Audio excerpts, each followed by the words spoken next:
En el libro del Éxodo y dejamos ahí por un tiempo para enfocarnos en el corazón del Señor acerca de su deseo de salvar a los que están perdidos. Y era importante, creo que me gustaría seguir, pero no. Hay que volver al libro de Éxodo, que también nos va a ministrar mucho acerca de eso, porque es el corazón de Dios que desea que nadie se pierda, más que todo hombre venga al arrepentimiento. Y creo que la iglesia en general pierde esa visión, esa comisión que hemos recibido del Señor. Y pues cuando eso sucede, la iglesia se envuelve así mucho en sí mismo, se encierra, y se encierra porque las vidas de los individuos que componen la iglesia se encierran y se enfocan mucho en la vida aquí, en el presente, y pierden la perspectiva eterna, el llamado de ser peregrinos, de no estar pasando, y pasamos proclamando las buenas nuevas. Esa es la voluntad del Señor para nosotros, nuestra santificación, que más y más se hace la imagen del Señor Jesucristo, el Hijo de Dios, en nosotros. Y cuando uno estudia los evangelios, ve que Jesús estaba siempre haciendo el trabajo de su Padre, y es el ejemplo que nos ha dado. Pero lamentablemente dejamos de hacer eso y nos concentramos solamente en ¿verdad? Como las 99 ovejas que están muy bien, no necesitan salvarse, y pues muy cómodas en el campo, en los pastos verdes, ¿verdad? Sabiendo que están bajo el cuidado de su buen pastor, y se olvidan de la oveja que se ha descarriado. Pero el Señor deja las 99 porque no necesitan salvación, y va detrás de la que está perdida, y la busca y la encuentra, y la toma en sus hombros, la regresa y se regocija en el camino, invita a sus amigos porque ha hallado su ovejita. Y dice la Escritura que hay mucho gozo en el cielo sobre esa oveja que estaba perdida, pero se ha hallado. Y creo que es la razón que hay un poco gozo en la iglesia, ¿verdad? Porque no estamos viendo las maravillas de Dios, sus obras, qué maravillosas son cuando salva una alma. Y pues nos acostumbramos, ¿verdad? Porque por la razón de la incredulidad en la iglesia, dice en las Escrituras que el Señor, cuando fue a su pueblo, a su propio pueblo, no hizo muchos milagros allí, no hizo muchas obras allí por la incredulidad de la gente. Y así en la iglesia muchas veces no vemos tanto lo que veíamos antes, porque la iglesia ya no cree en la palabra, ya no cree, sabe la palabra, la conoce, ¿verdad? Sabe los textos, conoce todo lo que se requiere conocer del Señor, pero no conoce al Señor mismo. Y eso es lo que vemos hoy en día, la preocupación. El objetivo de muchas iglesias es nomás tener éxito, a mucha gente, mucho movimiento, mucha actividad, y tratan todo lo posible de no ofender, porque pues no quiere perder a esa gente, ¿verdad?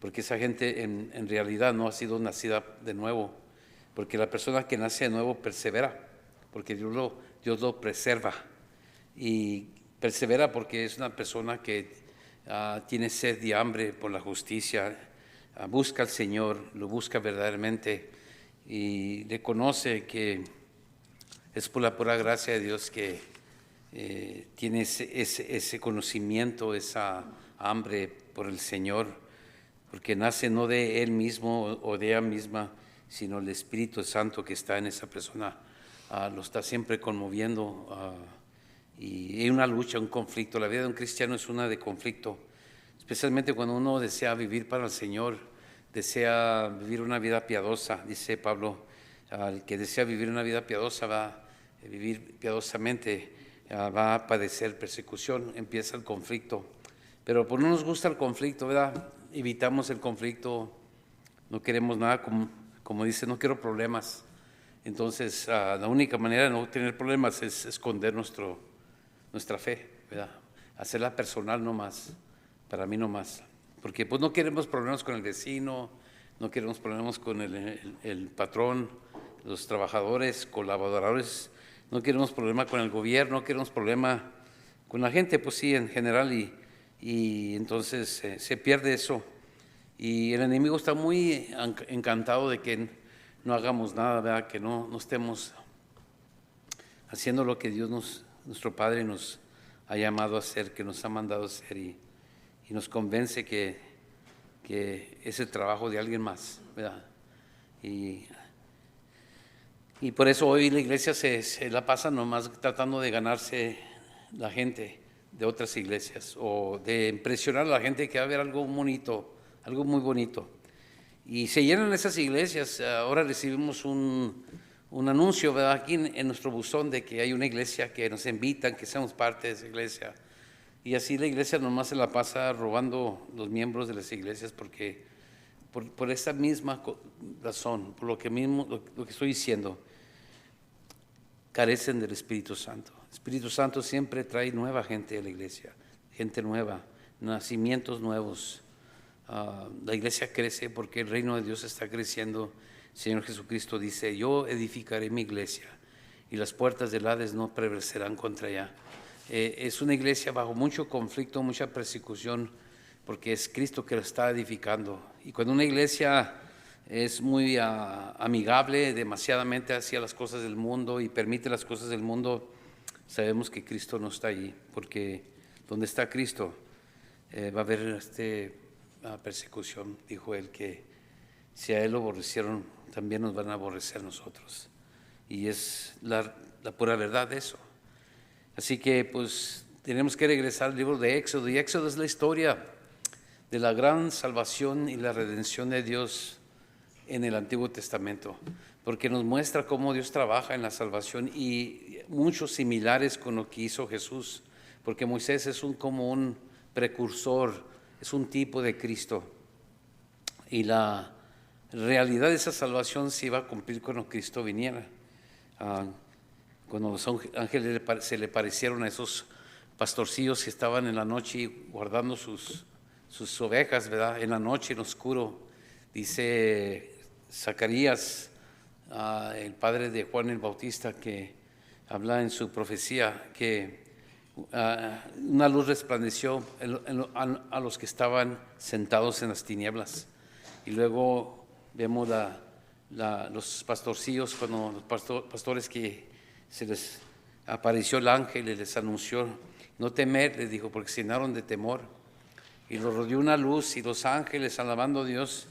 Y le dijo: porque tenemos buenas nuevas de gran gozo, porque hoy en este día os ha nacido a ustedes, dice, a la gente que está en tinieblas, un Salvador, Jesucristo.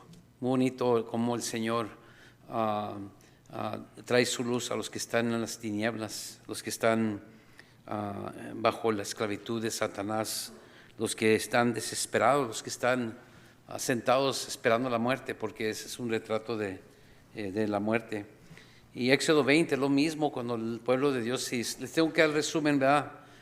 Una revista, un resumen para que estén en la misma página que estamos, porque ya tenemos tiempo con el libro de Éxodo.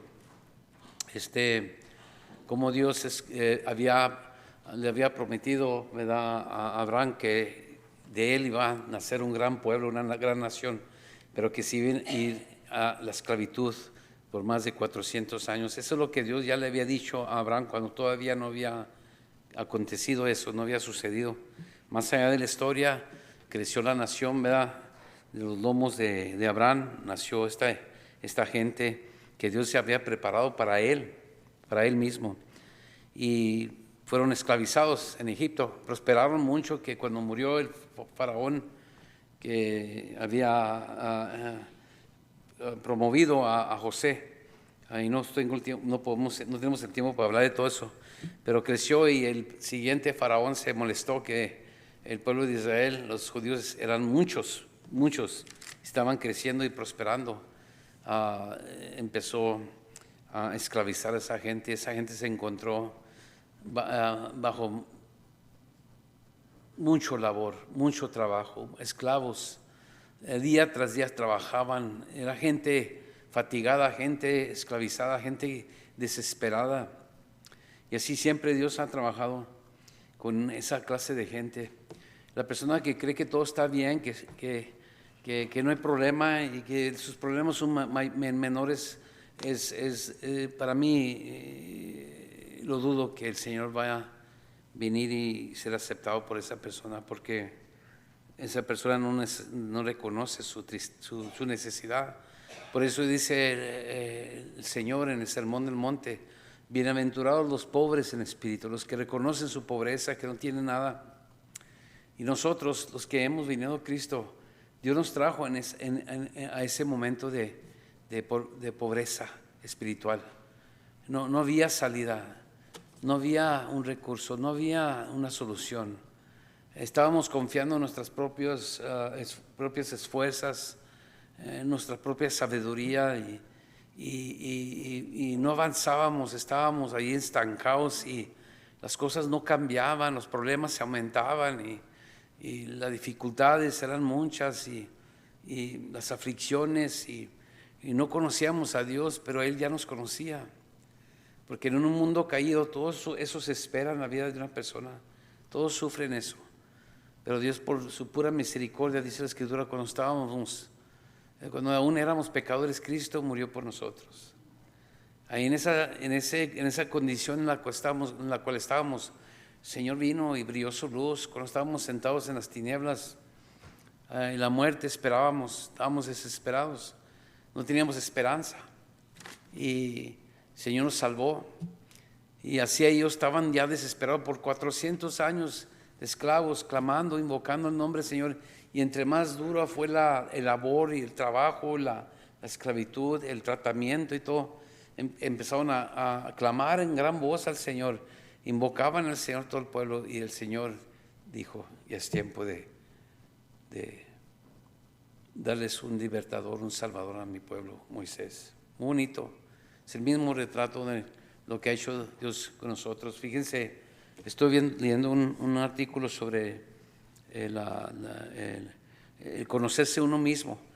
Se dice que 90%, 95% de nosotros, de la vida de uno, se la pasa uno con una máscara puesta. No somos auténticos.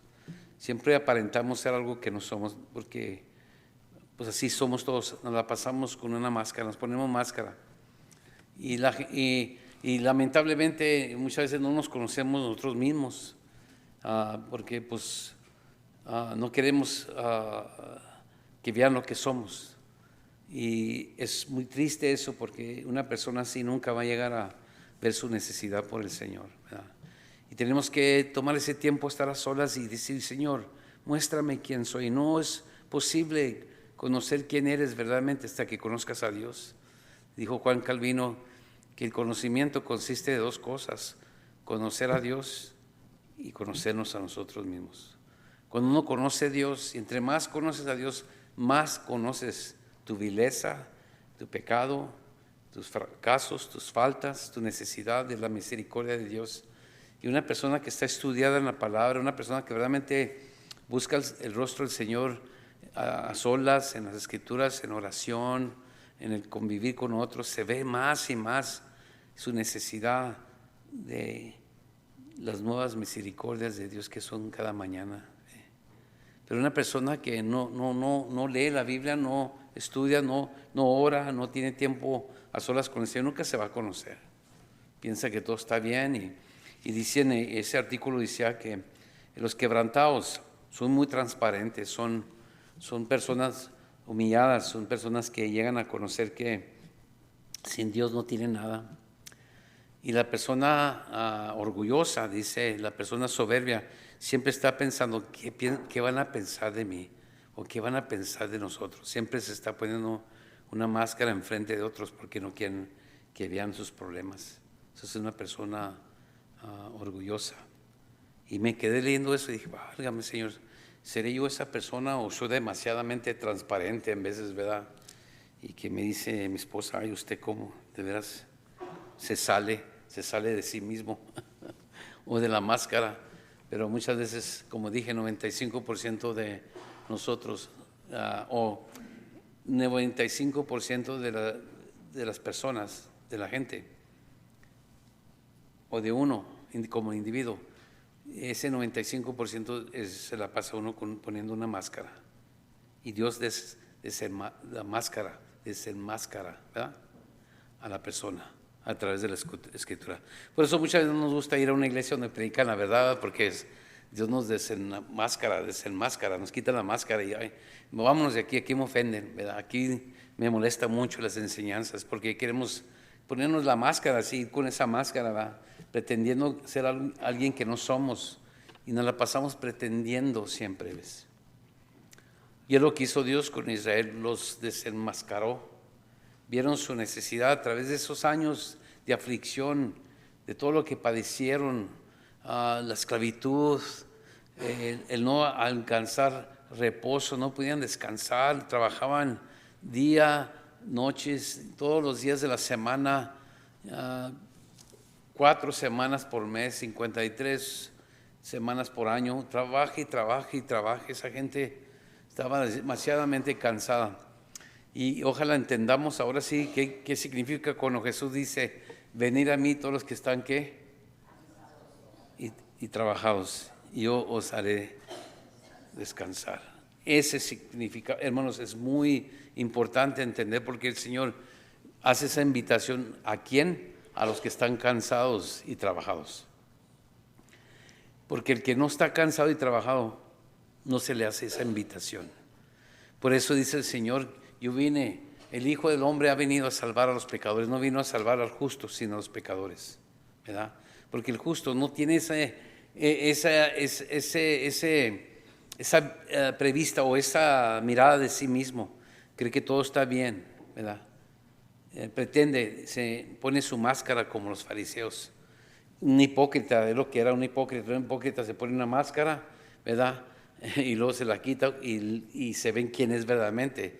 Se la pone antes de venir a la iglesia, viene a la iglesia y parece la santa más santa de todas las santas, o santo más santo de todos los santos, ¿verdad? Santurrones, como la hermana santa. Así había una hermana, les ha comentado, que conocía a mi mamá, y cada rato me decía: ay, ayer qué bendición tuve con la hermana santa. Y dice yo: pues ¿quién es esa hermana santa? Y dice así: ay, la hermana santa. Yo me imaginaba que la hermana estaba tan santa, se vestía de blanco, yo creo, y cuando caminaba 3 pulgadas arriba de la tierra, no sé, flotaba. Y me decía mi mamá: no, mijo, ese es su apellido, se llama María Santa.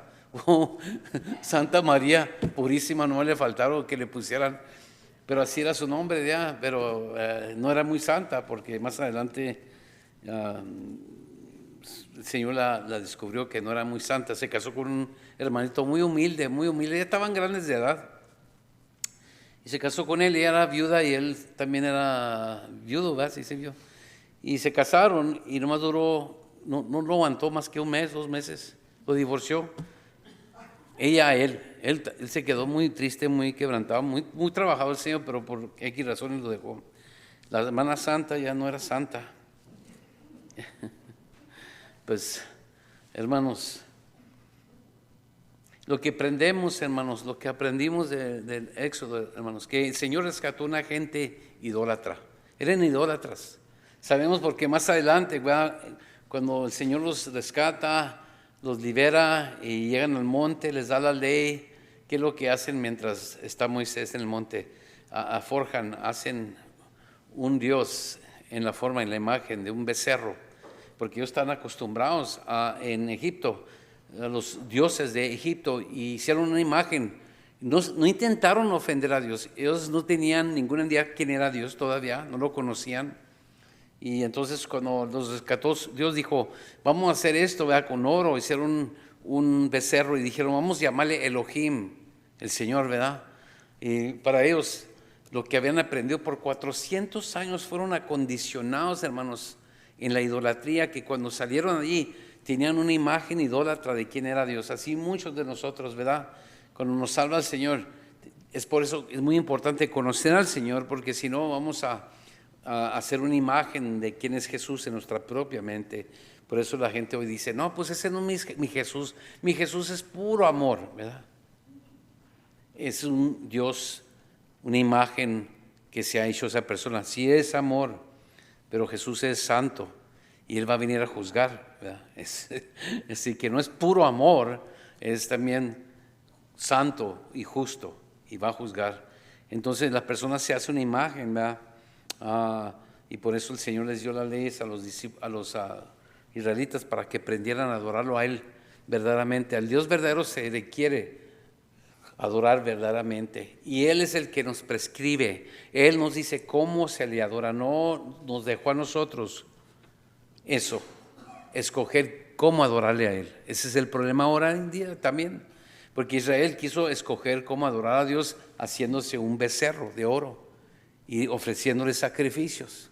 Trajeron su idolatría, y conforme la imagen, la perversa imaginación de cada uno de Dios que recibieron por 400 años, imagínense cuántas generaciones fueron enseñados veían todos los dioses, ¿verdad? Los dioses de Egipto, y se imaginaron que así Dios era también, y por eso ese es el tema del libro de Éxodo, el verdadero Dios, cómo se adora verdaderamente. De eso se requiere. Igual el Nuevo Testamento nos enseña también Jesús decir que Dios busca adoradores que le adoren en espíritu y en verdad, ¿verdad? En espíritu, en verdad. A tales adoradores busca el Señor que le adoren en espíritu y en la verdad. Le dice el Señor en su oración: santifícalos en tu verdad, tu palabra es la verdad. Las palabras, como uno es santificado, es a través de lo que está prescrito en las Escrituras. Y como se adora a Dios, ya Dios nos enseñó cómo adorarle. Por eso Jesús entraba a las sinagogas, por eso el Señor entró al templo, porque el problema no era la adoración en el templo, el problema era en cómo lo estaban haciendo los hombres, conforme a la imaginación perversa de ellos mismos. Cuando entraron los cambistas y todo eso, la casa de mi padre es casa de oración, ¿verdad? Entonces, vemos eso, hermanos, por todas las Escrituras, cómo se vaya desarrollando la verdadera adoración a Dios, y es constante, no cambia.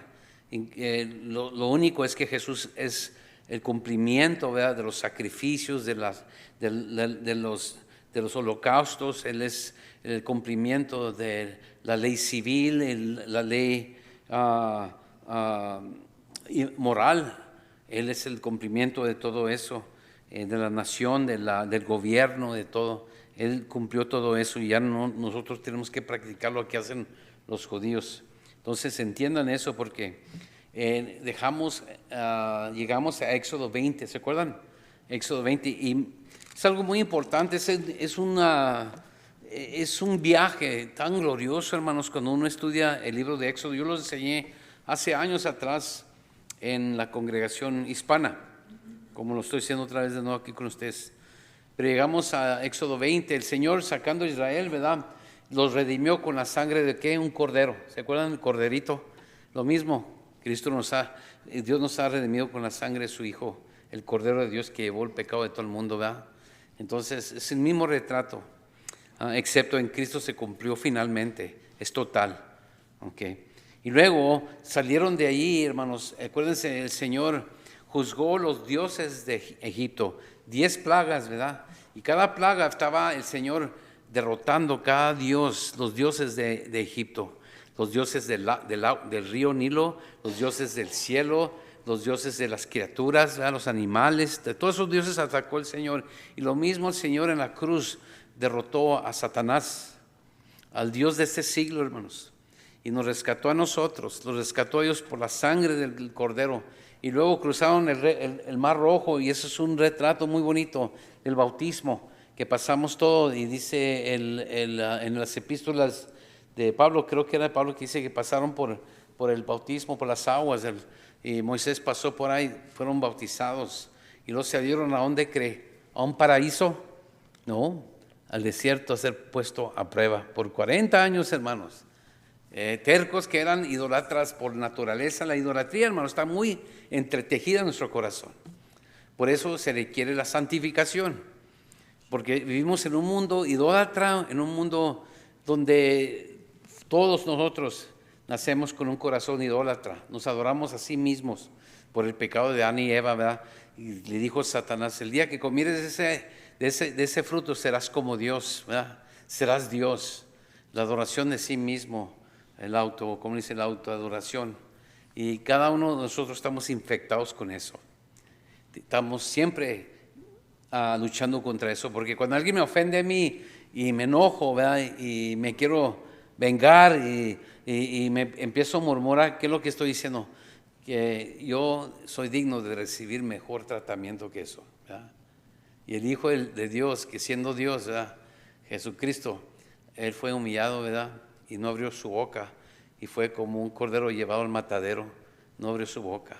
Nos enseña lo que es someterse al Padre,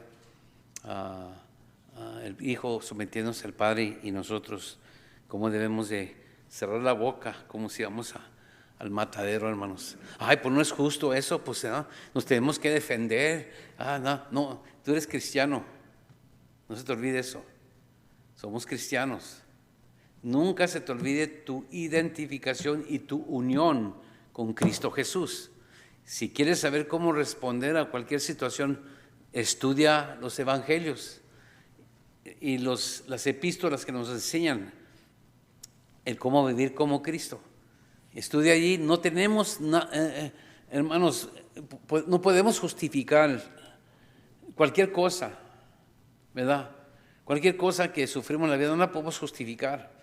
Si somos cristianos, decir, bueno, yo lo hice así porque no es justo, ¿verdad? ¿Fue justo lo que sufrió Jesús? No fue justo. Siendo el Hijo sin pecado, el Hijo, el Cordero de Dios, sin pecado, sin mancha, sin arruga, el perfecto, santo Hijo de Dios, Él fue tratado injustamente desde que llegó a esta tierra. Desde que nació, Herodes lo quiso asesinar. Y de ya de grande que fue bautizado, fue al desierto y lo llevó el Espíritu Santo. No fue y se equivocó y llegó ahí de repente perdido. Fue llevado por el Espíritu Santo al desierto para ser puesto a prueba por Satanás, hermanos. Y lo mismo que vemos con Israel, los lleva el Señor al desierto para ser puesto a prueba, para quitarles esa idolatría, para arrancarles lo que estaba tan entretejido en su corazón. Y por eso yo y tú, hermanos, que deseamos vivir piadosamente, vamos a sufrir mucha tribulación, mucha aflicción, porque la idolatría está tan apegada, hermanos. Y Juan dice que, mencionando todos los pecados, ¿verdad?, de la indulgencia de la carne y todo, dice que todo eso es idolatría, es por la idolatría, ¿verdad? Es un problema muy grande. Entonces Israel, cuando iba en camino, Dios les dio maná del cielo, hermanos, les dio maná del cielo. Los alimentó, los cuidó, iba con ellos por donde sea que iban ellos, donde sea que Él los llevaba, la presencia de Dios estaba allí con ellos. Pero muy olvidadizos, hermanos. Finalmente, cuando llegaron al monte, y el propósito, si se acuerdan que le dijo a Moisés, que le dijera a Faraón, que dejara ir a su pueblo para que fuera al monte a servirle, que es la palabra adorar a Dios, vivir para Él, ministrarle a Dios. Es el propósito de nuestra salvación. Dios nos salvó no para que cada quien, como dicen, cada chango a su mecate, o cada quien viva su propia vida. Dios nos salvó para servirle a Él, para glorificarle a Él, para vivir para Él.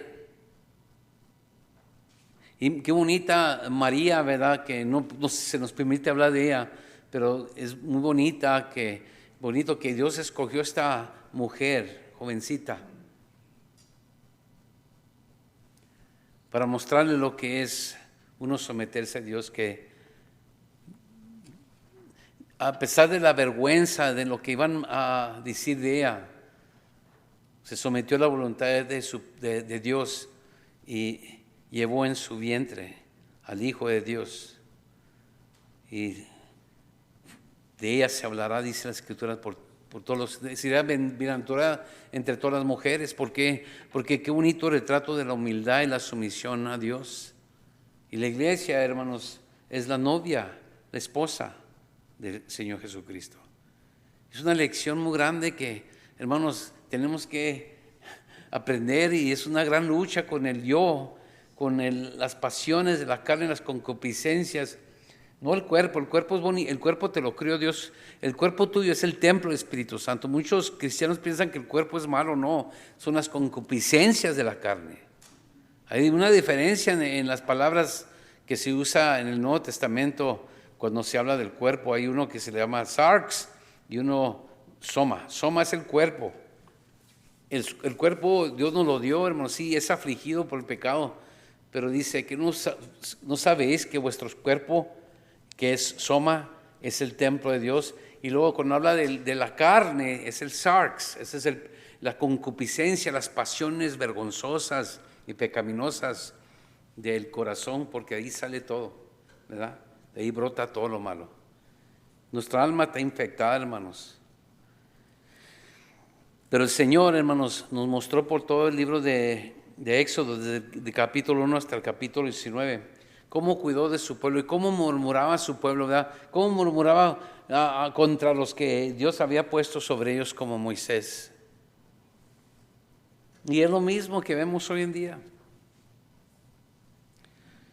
La gente del Señor, el pueblo del Señor tenía que saber cómo vivir para la gloria de Dios.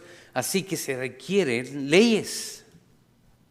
La ley no solamente nos mostró que no podíamos cumplirla.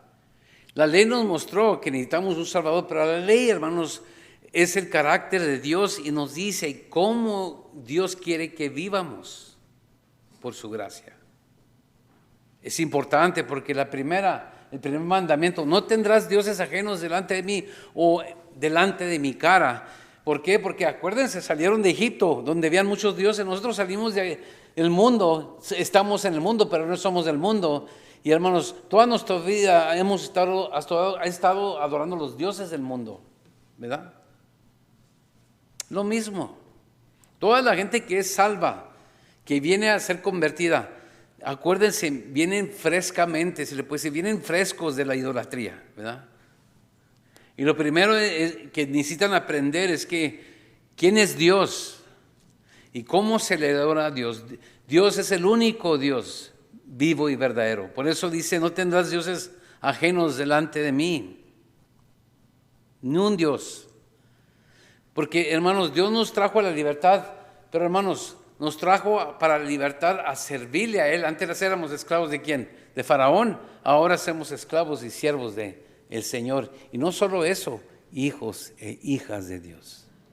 Es una cosa, pero hermanos, tremenda lo que vemos en las Escrituras. Y es importante a recordarnos de esto porque se nos pierde el entusiasmo, el gozo, la alegría, el deseo de servir al Señor. Y yo soy el primero que puedo decir que confieso eso en mi vida. Y entonces llegamos al capítulo 20, pero miren, el capítulo 20 que habla de los 10 mandamientos no empieza con la ley, hermanos, empieza primero con el Evangelio, ¿sabía? Viene el Evangelio primero porque ya nosotros sabemos, estamos convencidos, si usted ha leído las epístolas de Pablo y todo, que ya no estamos bajo la ley. Eso quiere decir que ya no estamos condenados bajo la ley. Y la ley, hermano, no nos justifica. Pero Pablo, la ley es buena si se usa bien, ¿verdad? Se tiene que utilizar bien. Y la ley es para los injustos, para los pecadores, ¿verdad? Está ahí escrito en 2 de Timoteo, es para quién es, pero para nosotros, hermanos, la ley nos enseña no estar bajo condenación, sino nos enseña cómo el Padre quiere que le honremos, cómo quiere que vivamos para Él. Primeramente, no tener otro Dios más que a Él, ¿verdad? Cristo no nos salvó para poder tener muchos dioses. Hay unos que enseñan que la ley ya no tiene nada que ver con nosotros, ¿verdad? Los antinomianistas. Eso es lo que se les llaman antinomianistas y sandeminianos. Nombres feos, horribles. Y junto con los que pertenecen a eso. Es una herejía que entró en la iglesia, hermanos, que vemos en muchas iglesias. El antinomianismo quiere decir antenoma, contra la ley. Y hay gente que dice, no, nosotros aquí no queremos nada con la ley, somos libres en Cristo. Entonces sí puedes cometer adulterio. No.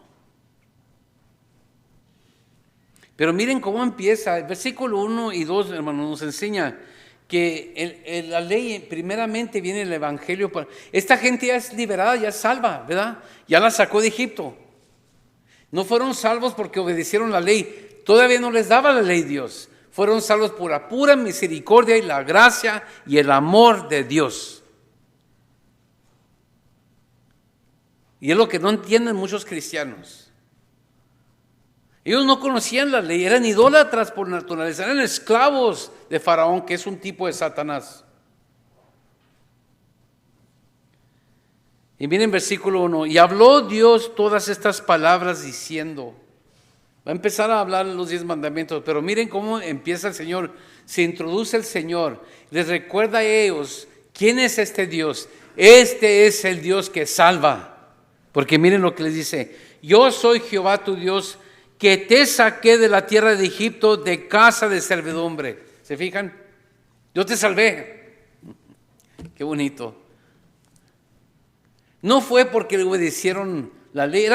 Hermanos, eran una bola de murmuradores, de ingratos, de dura cerviz. Gente quejándose que querían chuleta, ¿verdad? Querían carne, querían comer algo más que la maná, que está bien aburrida. Y Dios los trae allí para que lo conozcan. Dice, tráelos al monte para que me sirvan. ¿Cómo me van a servir? Viviendo una vida que me glorifica. Es lo que, por eso son los 10 mandamientos. ¿Cómo glorificamos a Dios? Honramos solamente a un Dios. Le damos la alabanza, la gloria, la honra a Él solamente. Solo tenemos un Dios. No nos hacemos la imagen de nada de lo que está en el cielo, debajo de la tierra o en las aguas. En otras palabras, los egipcios tenían dioses del cielo como las aves, las estrellas, el sol, el dios de la luz, del sol, Sun Ra. Tenían dioses de criaturas, de animales, de aves, de cuadrúpedos. Y luego tenían dioses del río Nilo. Por eso dice, ustedes no se van a hacer ninguna imagen de lo que está en los cielos, de lo que está hablando. No está hablando nada de una imagen de Dios, porque Dios nunca les mostró quién era Él. Está hablando les está refiriendo a lo que acaban de ellos vivir por 400 años. Los dioses de Egipto, eran los dioses que tenían cara, mitad cuerpo de hombre y parte cuerpo parte de ave, ¿verdad? Águila. Y los animales, todos los animales adoraban las criaturas y las aguas y el sol, los vientos. Saben que hay un demonio que lo atribuyen al viento violento, se llama Pazuzu, desde la era de los Mesopotamia. Entonces adoraban a los dioses, a los demonios y todo eso. Y por eso el Señor les dice, no te harás imagen ni ninguna semejanza de lo que está arriba en el cielo, ni abajo en la tierra, ni en las aguas debajo de la tierra. Porque lo primero es que ellos tenían que conocer, hermanos, que iban a entrar en una lucha contra la idolatría que estaba tan entretejida en el corazón de ellos. Nuestros padres eran idólatras, nos enseñaron a la idolatría. Nacimos idólatras porque nacimos creyendo que éramos la mamá de Tarzán todos, ¿verdad?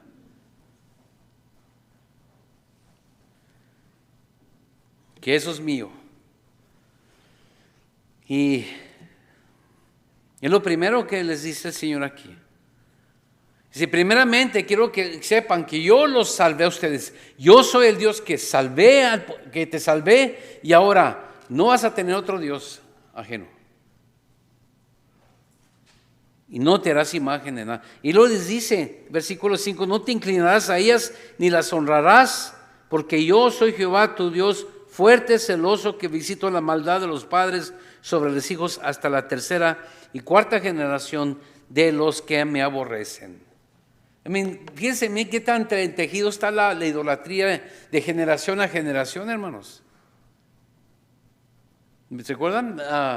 Cuando uno dice, pues era la tradición de mi papá y mi mamá. La idolatría.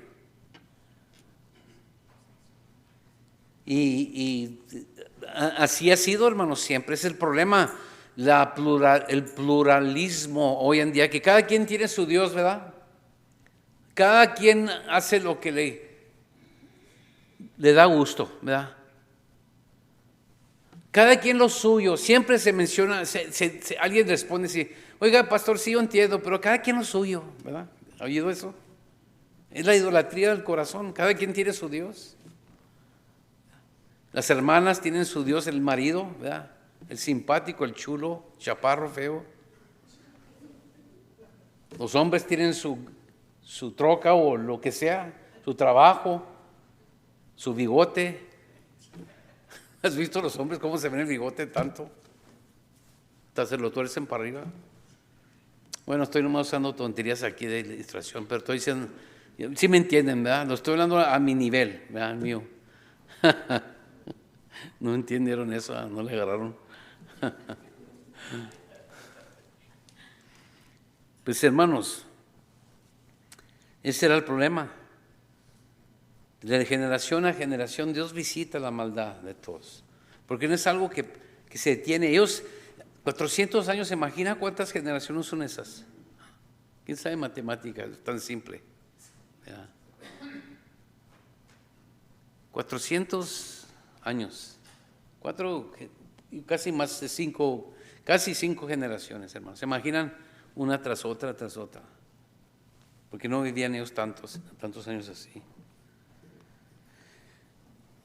Y luego dice, en versículos 6, si hago misericordia a millares, a los que me aman y guardan mis mandamientos, fíjense. ¿Por qué? Porque claramente es importante que lo único que va a romper este pecado en una generación es que el obedecer a Dios. Mucha gente habla de la maldición de generación, ¿verdad? Pero es porque son cosas que aprendimos nosotros, ¿verdad? Conozco una familia, hermanos, que desde 4 generaciones han tenido esquizofrenia o una enfermedad mental. Y dice uno, pues, ¿qué es lo que está aconteciendo aquí? Y que siguen teniendo el mismo problema. Pues si uno investiga hasta más allá, se da cuenta que esa persona, uno de los parientes allá, antepasados, estuvo practicando la hechicería o algo. Y es lamentable todo eso. ¿Cómo se rompen esas cosas, verdad? En los que obedecen a Dios. Ahí se termina. Pero el problema es que siendo cristianos, siendo hijos e hijas de Dios, creyentes en el Señor Jesucristo, estamos haciendo cosas que nuestros hijos aprenden en nosotros y se sigue corriendo ese pecado, esa maldición en cada generación.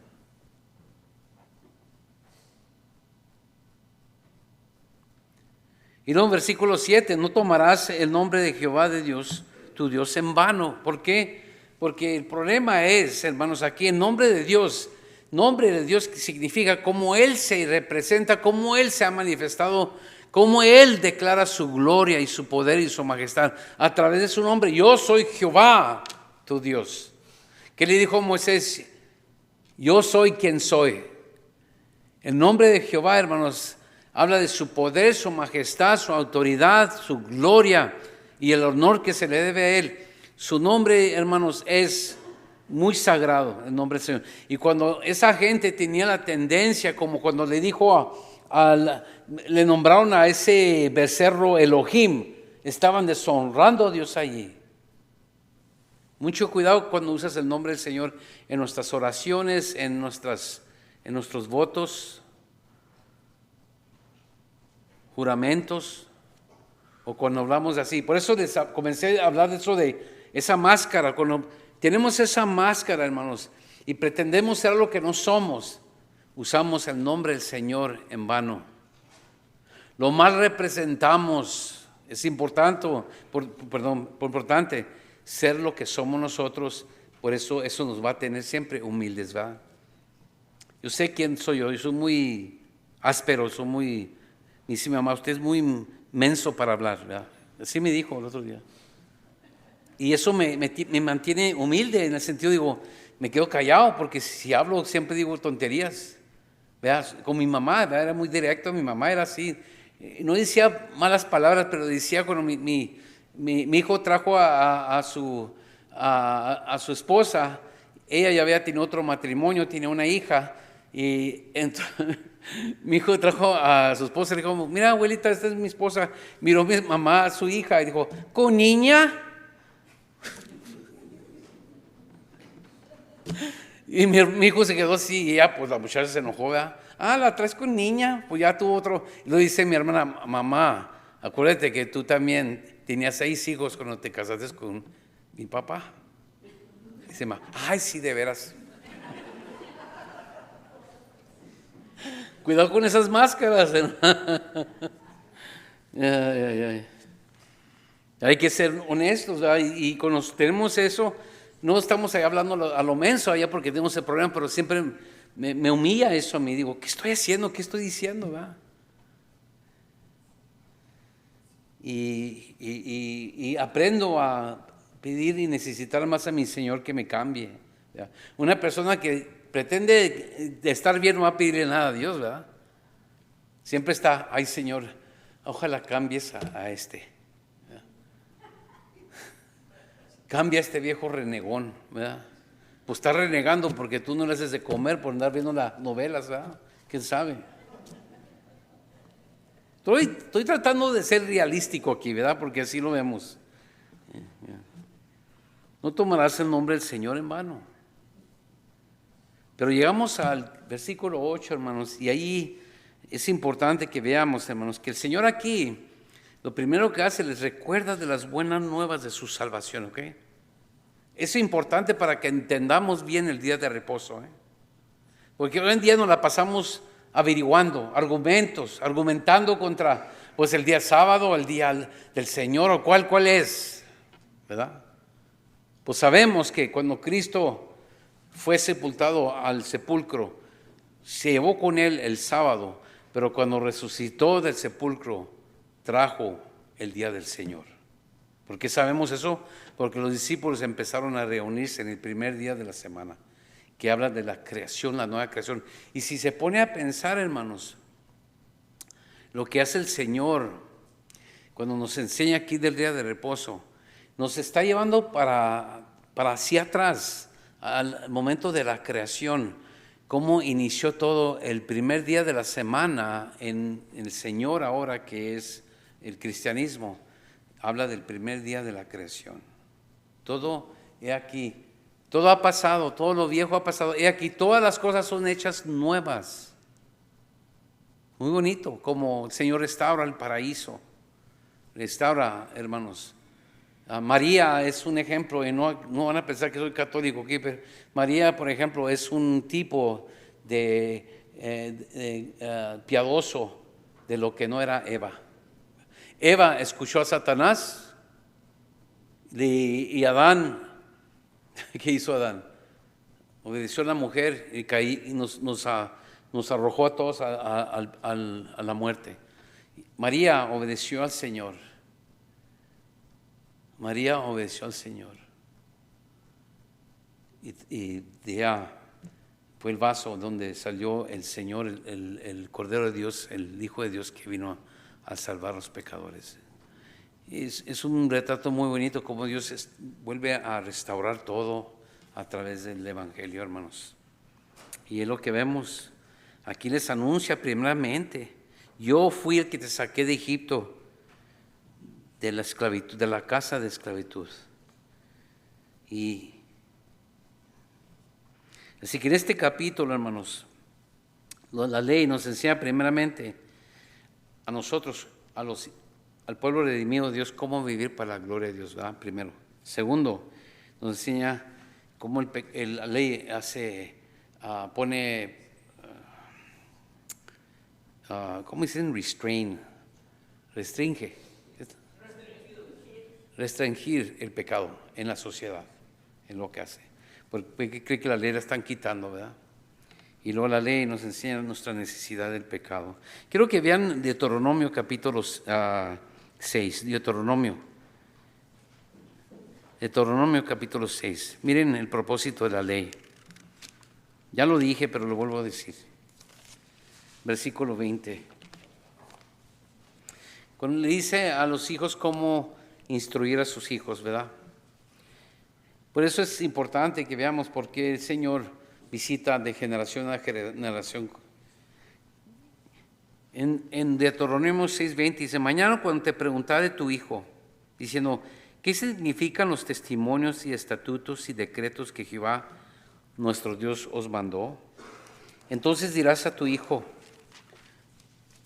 nosotros éramos siervos de Faraón en Egipto, y Jehová nos sacó de Egipto con mano poderosa. ¿Se fijan?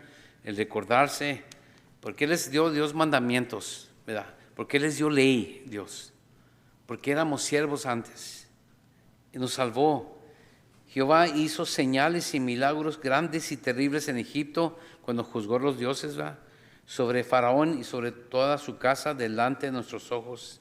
Y nos sacó de allá para traernos y darnos la tierra que juró a nuestros padres. Y nos mandó Jehová que cumplamos todos estos estatutos y que temamos a Jehová nuestro Dios, para que nos vaya bien todos los días, para que nos y para que nos conserve la vida como hasta hoy. Qué bonito, ¿eh? La bendición de obedecer al Señor, hermanos. Cuando uno obedece al Señor, es el propósito. El Señor no nos libró para hacer lo que queramos, ¿verdad? Lo que queramos, y es lo que hacen muchos. Nos libró para vivir para Él, ¿verdad? Este es el punto, la clave del libro de Éxodo, hermanos. Y es muy importante saber y enseñarle, de que Dios nos enseñe cómo vivir la vida que le glorifica a Él. El Evangelio primero y luego la ley, no para condenarnos, sino para enseñarnos cómo vivir. Dice Pedro, yo nomás le voy a dar la cita, usted lo puede apuntar, en 1 de Pedro 2:16, como libres, pero no como los que tienen la libertad como pretexto para hacer lo malo, sino como siervos de Dios. Para eso nos salvó el Señor. Somos libres, hay que vivir como libres, pero no como los que tienen la libertad o que toman la libertad como pretexto para hacer lo malo, sino como siervos de Dios. Y luego Pablo en Gálatas 5:13 dice, pero vosotros, hermanos, a libertad fuisteis llamados, solamente que no uséis la libertad como ocasión para la carne, sino servíos por amor los unos a los otros. Somos libres, pero no para vivir como queramos, ¿verdad? Y hay hermanos que dicen, ya soy libre, me puedo poner tatuaje, puedo tomar y emborracharme poquito y hacer todo esto. Ya acabo soy libre, ¿verdad? Dicen. Hermanos, no, eso no puede ser. El otro día iba con un hermanito y me mencionó una casa. Me dice, mira, ahí viven unos satanistas. La pintaron la casa negra, luego tienen la bandera de satanistas. Y yo le dije, no tienen que ser eso, ya son de Satán. Toda la gente que no cree ya es de Satán, ¿verdad? Sabemos, son del diablo. En Efesios capítulo 2, yo sé que es mucho texto, pero usted es un pueblo de la Biblia, ¿verdad? Entonces abra su Biblia, Efesios capítulo 2. En Efesios capítulo, es que abren mucho la Biblia en esa iglesia, pues ¿qué quiere que abra? El periódico. En Efesios capítulo 2, versículo 1 dice Pablo aquí, hermanos. En otra palabra, no necesitas una bandera de satanistas o tú decir yo soy un satanista, yo voy a la iglesia satánica. Ya eres satánico. No tienes que. Dice allí, hablando de nosotros que nos salvó el Señor, igual como a Egipto, a los israelitas en Egipto, dice, y Él os dio vida a vosotros cuando estabas muertos en vuestros pecados, en vuestros delitos y pecados, en los cuales anduvisteis en otro tiempo. Eso quiere decir viviste. Anduviste es vivir, siguiendo la corriente de este mundo, conforme al príncipe de la potestad del aire, ese es Satanás, el espíritu que opera ahora en los hijos de desobediencia. ¿Ves? Él trabaja en los hijos de desobediencia, los que no obedecen a Dios, en los cuales también todos nosotros vivimos en otro tiempo en los deseos de nuestra carne, haciendo la voluntad de la carne y de los pensamientos, y éramos por naturaleza hijos de la ira, o hijos de ira, los mismos que los demás. Pero Dios, que es rico en misericordia, por su gran amor con que nos amó, aún estando nosotros muertos en pecado, nosotros esclavos de Satanás, muertos, siguiendo la corriente del mundo, así como los israelitas en Egipto, nos dio vida juntamente con Cristo. Por gracia sois salvos. El Cordero los salvó a ellos, ¿verdad? El Corderito que fue inmolado. Y juntamente con Él nos resucitó y asimismo nos hizo sentar en los lugares celestiales con Cristo Jesús, para mostrar en los siglos venideros las abundantes riquezas de su gracia en su bondad para con nosotros en Cristo Jesús.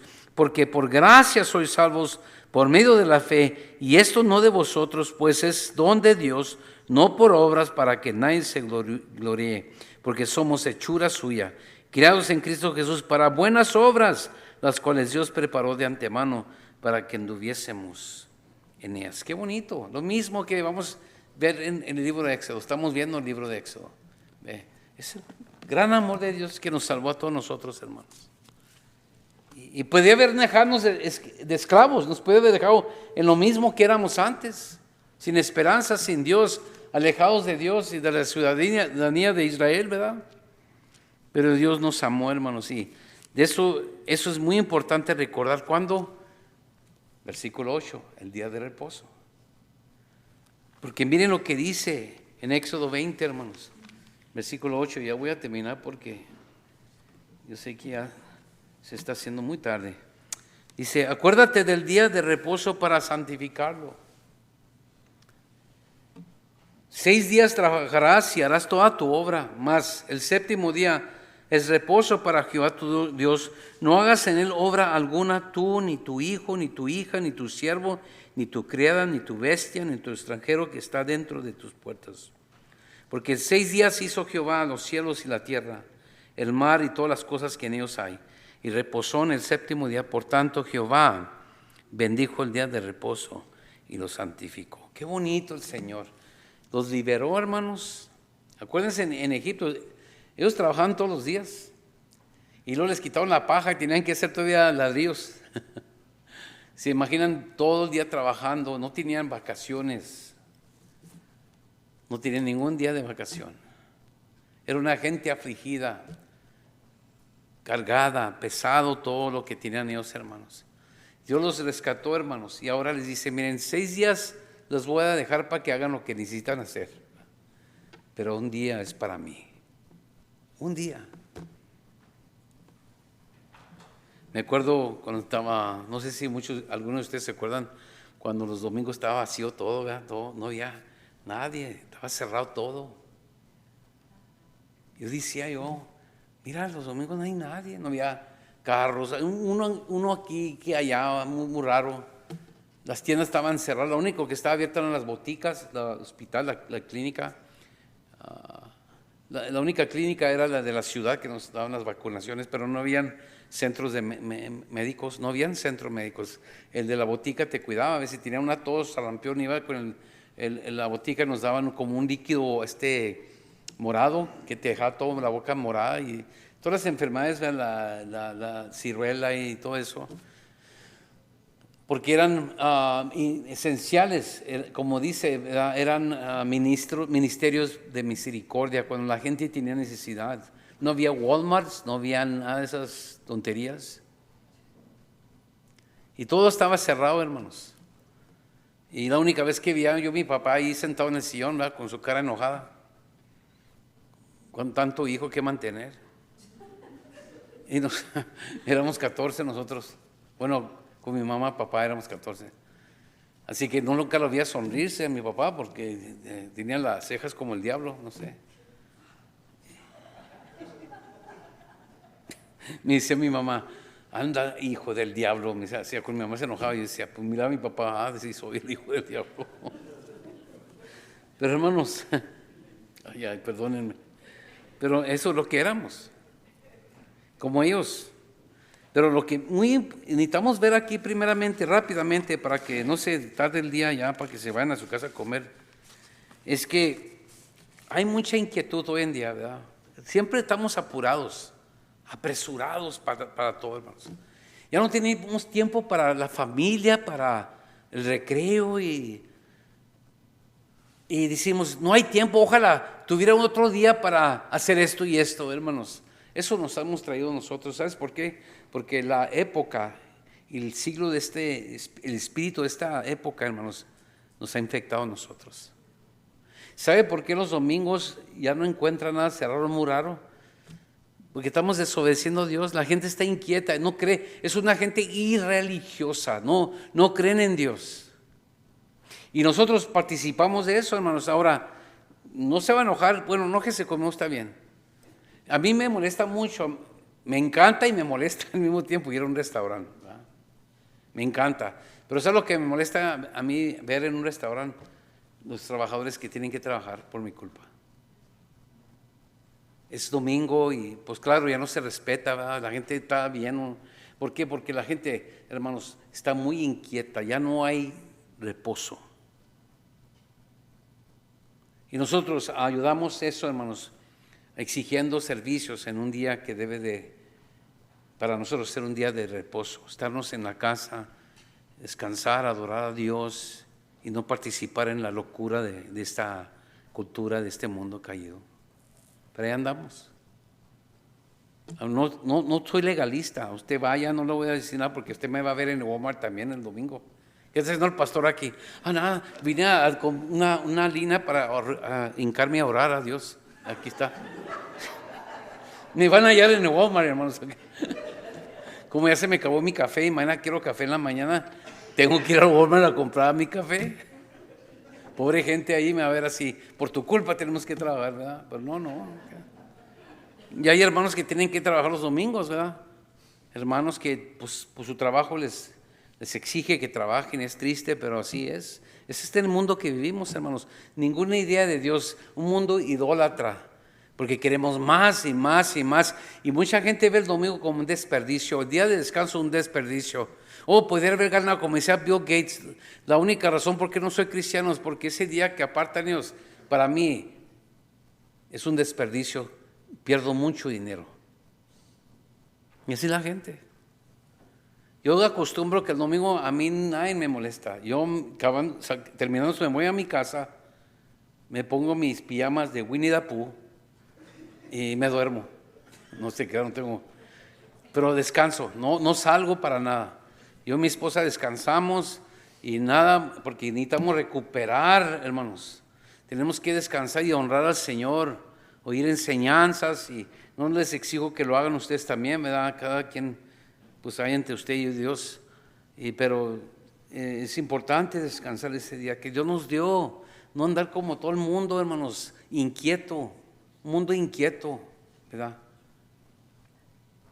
Yo no salgo los domingos y mi hijo dice, papá, vamos a hacer cumpleaños de la nieta, ¿vas a venir? No, si es domingo, no.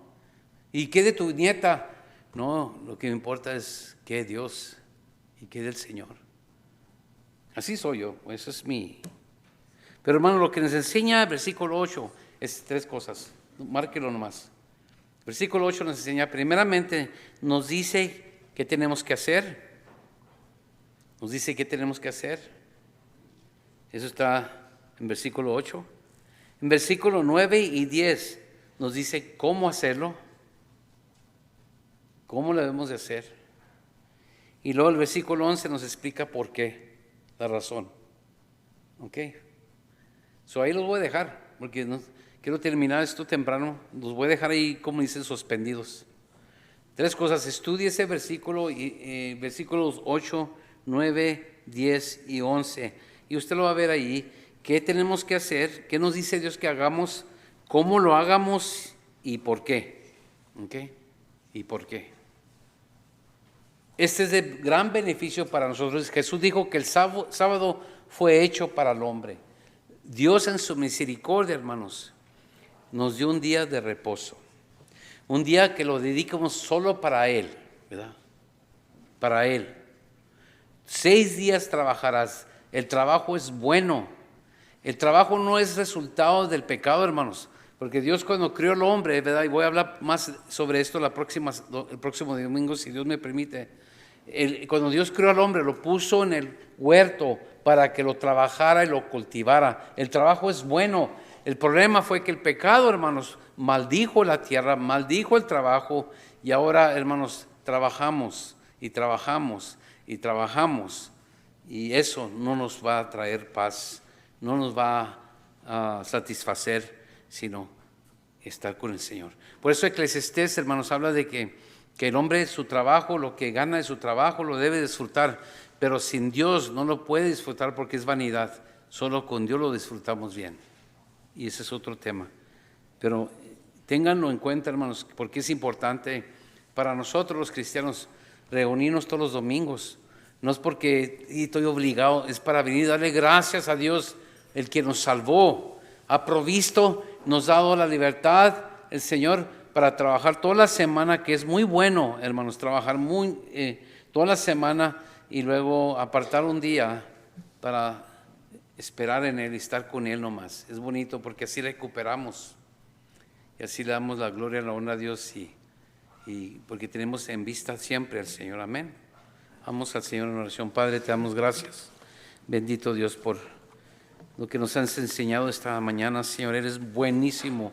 Tu palabra dice que tú eres bueno y haces bueno, siempre lo bueno, Señor. Y te damos gracias que nos has apartado este día para que lo santificamos, para que lo apartemos para ti, Señor. Porque es un día bendecido, tú lo has bendecido este día, Señor. Tu bendición está sobre todo aquel, Señor, que se somete en obediencia a ti, Señor. Porque es para nuestro bien, no es algo que nos oprime, no es como Faraón que tenía a la gente bajo mucho dolor, mucha aflicción, que los tenía esclavizados, pero tú, Señor, nos das un día de vacación, un día de apartarnos, de dejar todos los quehaceres cotidianos, de todas las preocupaciones y los afanes de esta vida en un mundo caído. Y en este día, Señor, podemos sentarnos, podemos descansar, podemos reposar en ti y recibir gran bendición, Señor. ¿Cuántos, Señor? ¿Cuántos no son negligentes en esto, Señor? Por eso dejan de congregarse, dejan de pasar el día contigo, Señor. Este día no se trata de que, bueno, ya me tengo que ir porque tengo otras cosas que hacer, o yo tengo otro negocio, o seguir con el negocio de la semana. Este día es para decir, no hay otro Dios más que Dios, y su nombre es Jehová. Nada es más importante que tú, Señor. Yo y mi familia serviremos a Jehová. Gracias te doy, Señor. Alabado sea tu nombre. Todo lo hiciste posible para nosotros. En el nombre que está sobre todo nombre. En el nombre de tu Hijo amado, Jesucristo. Amén. Amén. Nos ponemos